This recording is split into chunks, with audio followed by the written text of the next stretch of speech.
Hey friends, Kevin here, and since I'm in the kind of southwest, midwest part of the United States, this is a good time to show you prairie dogs. And in addition to showing you prairie dogs, in case you haven't run into these, depending on what part of the country you live or travel in, we're going to talk about what's right and what's wrong and what people think is right and wrong about these little creatures. Now, I love these things, man. I can sit and watch these for hours. I just enjoy watching them and watching how they interact with each other. But there's a lot of things that people say or pass around or think that's just wrong. And what got me thinking about this is I'm at this place in Oklahoma, and these two smart looking, I'm sure well educated women happen to come by this area on a bicycle. And one woman says to the other, and I can hear her, or I don't understand tourist fascination with prairie dogs. And her next comment is to the lady she's riding with is, those things carry rabies, you know. Well, first of all, she's wrong. Prairie dogs do not carry rabies. That is not even a possibility. So there's a lot of things that people think that are wrong. So we're going to get into what's real and what's not, what's right and what's wrong, in case you run into these on your adventures and out doing van life in your minivan, camper van, what have you. So let's get to it, and mixed in with it will be pictures and some videos of these things. Number one, as we've discussed, they don't carry rabies.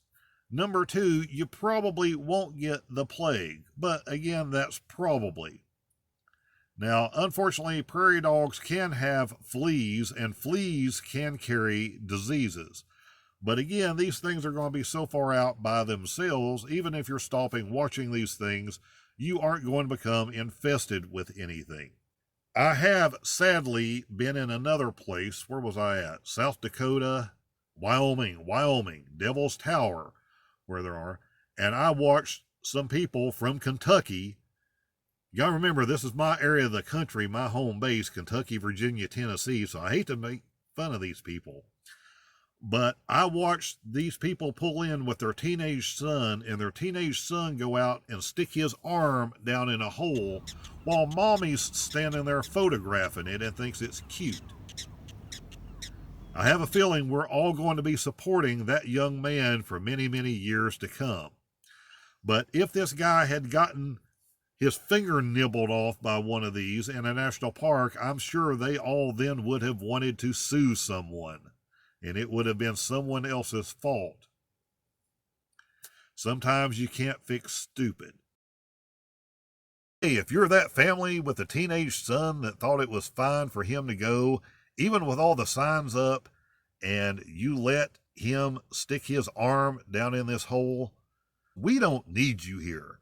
Now, back to prairie dogs. Obviously, prairie dogs aren't dogs, but they're also not cats. They're not canines, they're not felines, and they are not meerkats from that television show. A meerkat is related to a mongoose, whereas what we have here in the United States with these prairie dogs are basically the squirrel family. So it's going to be squirrels, chipmunks, groundhogs, and these wonderful prairie dogs that are part of the same basic family. And they have their little families underground, and they dig these holes which can be up to 10 feet deep. And then they're interconnected like a little system of caves. And they actually build rooms in some of these for the mothers that are nursing the young. And they have these set up in a certain way so they don't flood when it rains. I mean, they're very, very intelligent creatures. And they will create these prairie dog towns. So you have all of these interconnected between the different little family units. And of course, they do their calls, sometimes that are mating calls, sometimes that are warning each other of predators. They have different kind of little calls for different types of predators they see, whether it's a coyote, whether it's a hawk coming into the area, whether it is a human coming into the area. Not everyone will lie in bison manure and red ants to bring you this shot, but I'm willing to do this for you people. But the reason they've got their name Prairie Dog, which actually has been traced all the way back to the 1700s with the French being here, is because it does sound a little bit like a bark or a yap that a dog would do.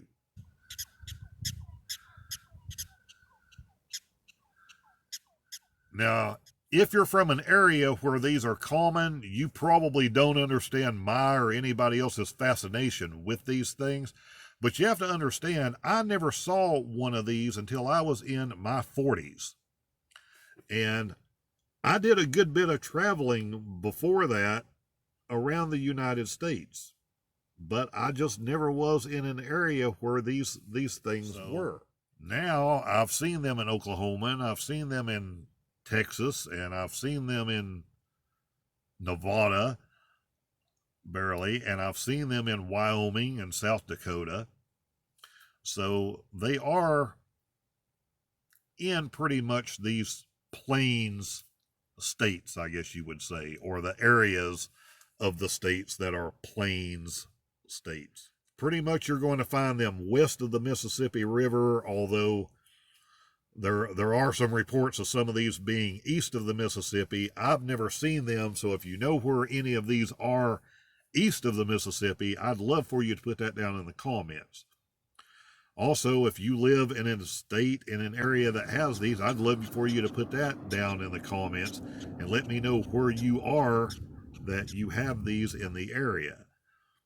Now, of course, farmers, unfortunately, but justifiably, absolutely hated these things. And I can understand that because of the holes, because of them getting into crops sometimes. Different things that could obviously be a problem. You know, fleas from these ending up on their livestock and causing issues. But if you have these things where generally we're going to run into them, which is being out in parks or different things like that, it's not an issue. There's no real safety things to have to worry about. Do not feed them, which should be obvious as with any other type of animal out in nature. Just because you can digest Ritz crackers or a Snickers bar or a snack cake doesn't mean these animals out in nature that have never had these artificial chemicals everything is packed with are able to digest these things the same way. So the good rule of thumb is simply don't, unless you're somewhere that a park ranger allows you to feed something and is supervising it. You just don't, because you don't want to take a chance on hurting something. You don't want to take a chance on causing something to get sick or die. And that happened in a park in Tennessee a few years back due to a really stupid family.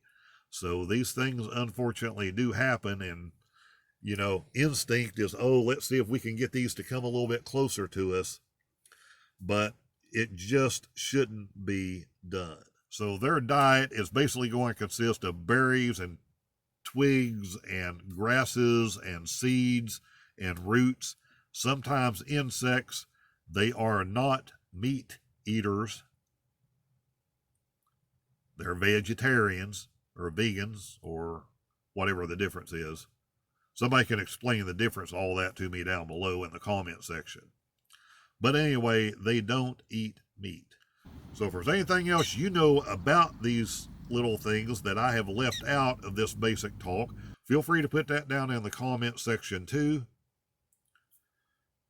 I'm going to cover in some future videos coming up all kinds of different creatures that, me being from the East, that we don't have, that in the Midwest and the West you are going to run into if you're out traveling and adventuring, because some are quite fascinating, some are quite dangerous, but they're all very interesting. And for somebody like me, I swear the stuff I have run into traveling, I feel like I'm part of Lewis and Clark's expedition 200 years ago, going and discovering this stuff for the first time, because for me, it's all been new discoveries. Rabbits that we have in the East are not the rabbits that you have in the West. I never truly understood what a jackrabbit was until I spent some serious time out here. And those things are freaky.